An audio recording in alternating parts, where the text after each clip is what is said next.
Hello and welcome to another bonus episode for Utawarerumono, Mask of Deception. This is going to be our sixth reading session of the glossary, and I'm going to just change things up a little bit for it. By that, I mean I'm going to skim over what we've already previously read, or what I believe to be previously read, and just get straight to the point with characters that have rather lengthy descriptions by now.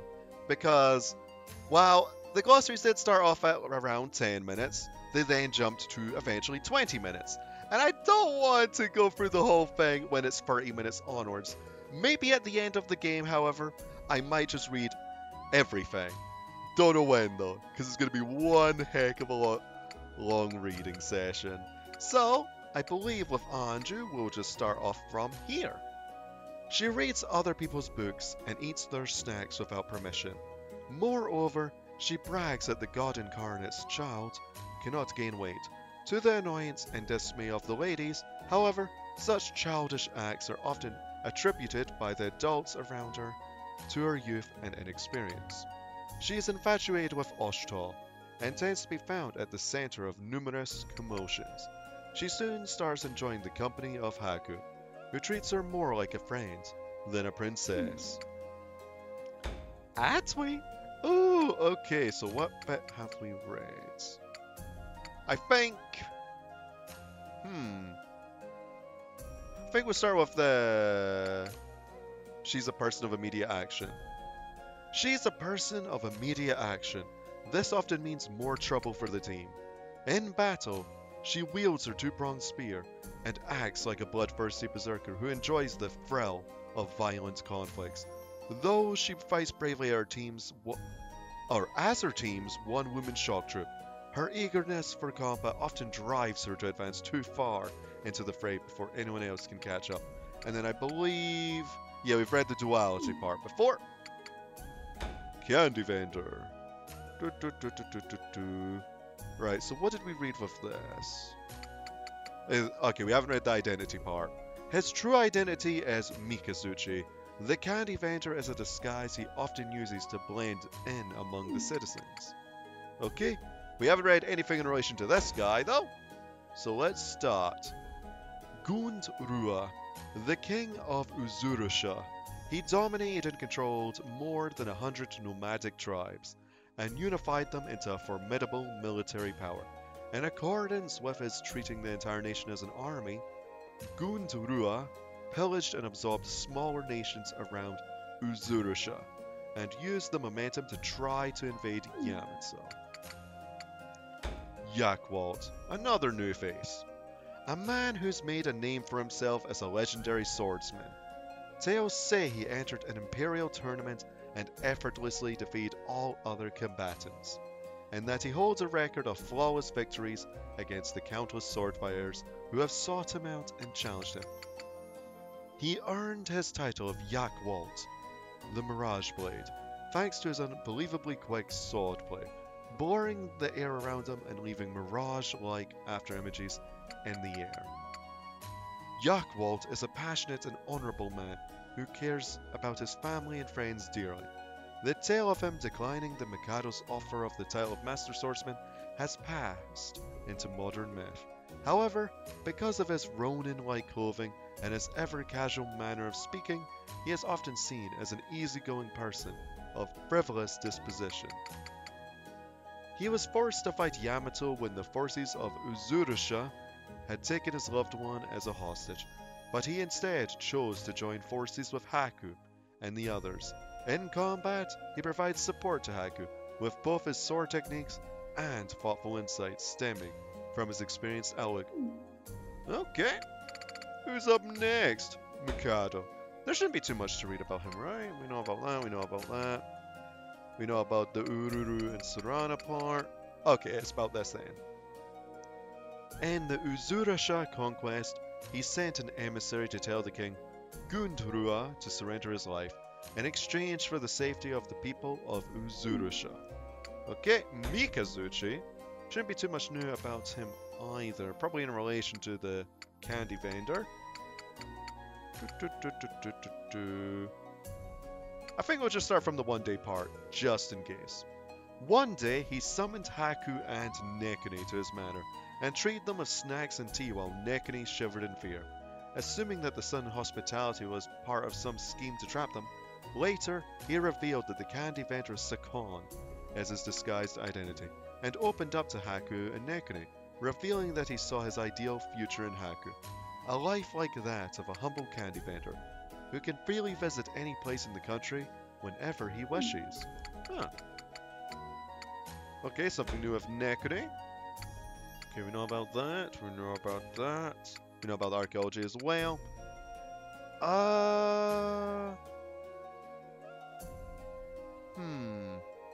We'll start with the discrepancy part, I think. Actually, no, we'll start with the brother thing. She adores her brother almost obsessively, and will permit none to disrespect him in any way. At her brother's request, she provides support to Haku. However, the discrepancy between Haku's character and Oshito's dignified integrity infuriates her, and she commonly takes her anger out on Haku. As a result, you forgot a space there! She accompanies Haku and the others to war, using fire-based magecraft to fight. Okay, Glossary though? Huh. Oh dang, what's new about her? I would assume the heroic part.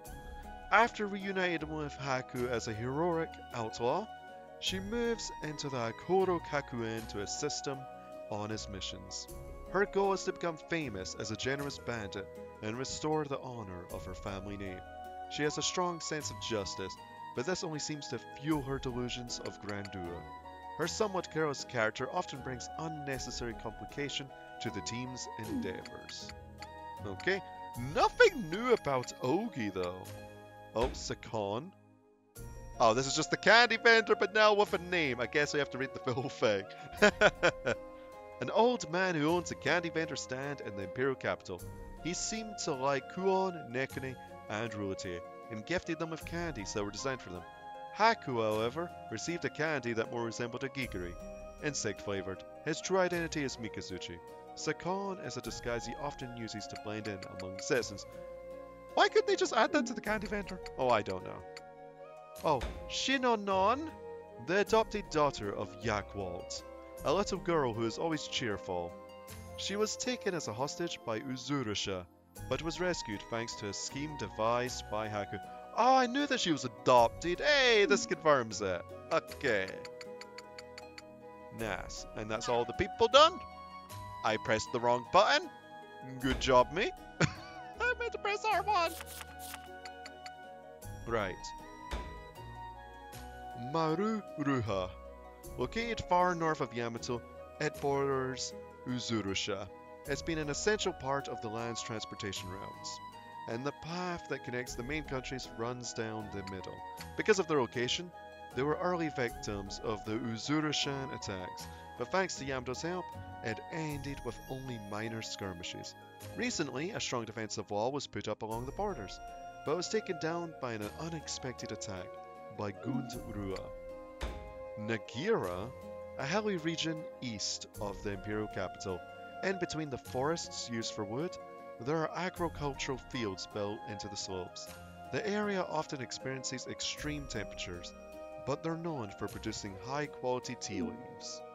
Okay, Uzurusha. Have we read anything about this? I don't think we have. Maybe? Oh, we'll read it anyway. A country located north of Yamato. Most of its population is made of nomadic tribes, which once numbered over 100. However, due to their arid and dry climates, the tribes would constantly fight over what little arable land could be found. Individual groups occasionally tried to raid border towns of the neighboring land of Yamato, and were treated by them as savages, but due to the small scale of the attacks, nothing came of it. Recently, the first king, Gundrua, managed to unify various tribes together to form a cohesive nation. Afterwards, he took over nearby territories and declared war against Yamato in an attempt to seize control. But he was unable to complete his victory. Instead, war continued at the northern border. Oh, new things about the masks, eh? Okuruka. Alright, what's new about here? I think the mobile mask part. Maybe? I will start from the ones. The ones that receive the masks are called the Akura Turuka. There are multiple masks, and each has a distinct set of special powers. Only the Akura Turuka can bring out those powers. But it is said that eventually the mask will fuse together with the wearer and steal their soul. Bug fighting! A practice in which Gigiri are forced to fight each other. Originally, it was a leisurely game played among nobles. However, it has now escalated to a brutal level of violence, with some variants forcing two bugs to viciously battle to the death, and others featuring a particularly ferocious bug massacring weaker animals, such as dogs. What? There have been incidents in the past where escaped bugs multiplied in underground nests, and civilians fell victim to their attacks. As a result, bringing dangerous bugs inside the borders of the imperial capital is now strictly prohibited. But due to their rarity and high interest, bug fighting rings catering to the wealthy citizens can still be found in underground arenas. What the heck? Well, cockfighting, a practice in which poultry are made to fight each other. It's a form of gambling in Yamato that has been around for a long time. Some make their living by breeding fighting birds. In Yamato, cockfighting for the sake of gambling is currently allowed within certain permits, but there exists underground cockfighting rings that are considered illegal. Oh, nothing more?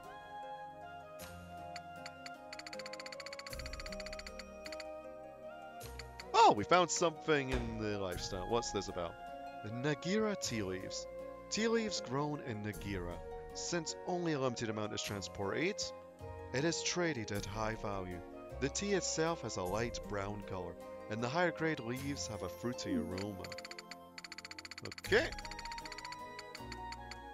Tommo Yaki, a snack made by mixing spices and tree nuts into a mam, rolled into balls, baked in an oven, and covered in molasses. In an effort to surpass Routier, Sarana recommended it to Haku.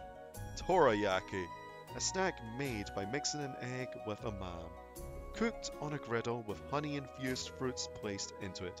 It was recommended to Haku by Routier. Routier's enthusiasm is shown by her use of particularly expensive honey. Oh! New stuff and miscellaneous. Commander, the highest military officer rank in Uzurusha. The position is entrusted to one that has the power and distinction to bring together thousands of armies. Uzurusha's military code of conduct states that one such commander must stand on the front lines of battle and lead the way, considered to be the best of the best in Uzurusha. Nakwan, those drafted into military service against their will, and forced to fight as slave-made soldiers. This militant practice is commonly used in Uzurusha. In many cases, their relatives are used as hostages, preventing them from escaping or retaliating. Nakwans are used as expendable manpower to defend and fight against the hostage takers' enemies. Perirai, archers who excel in long-distance attacks, but suffer in close quarters. Therefore, their main task is usually to support the advance of ground units. With a large number of soldiers, they can rain arrows down on the battlefield to bring a fight to a swift close. However, it takes intensive training to become a military archer, so there are only a handful of nations that can deploy sizable Perirai forces.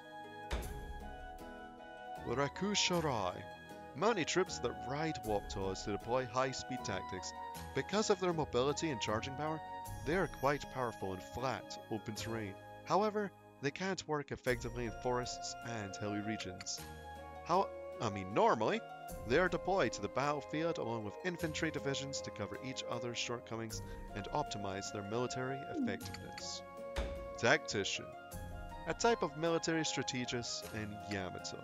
Unlike actual military personnel, a civilian is hired for the position as a contractor. In times of war, the tactician will be deployed with the commanding officer to serve as an executive officer.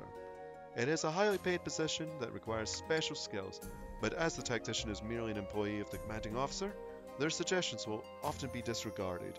In some cases,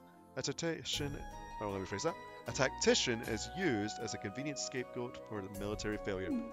Hello, Decopompo. Yatana Warabe, the squire boys employed by Woshis, and also his guards. They all appear young and beautiful, but they are also capable and unfailingly loyal to Woshis. They can normally hide their presence, fading into the shadows. Since they are all perfectly obedient to Woshis, he uses them for his hobby from time to time. Oh man. Well, that sums up this little reading session. I wasn't entirely on the ball this time, however, but it was a fun reading session nonetheless. Anyway, folks, thank y'all for watching this bonus episode of Utawarerumono, Mask of Deception, and I'll see y'all next time. Ta-ta for now.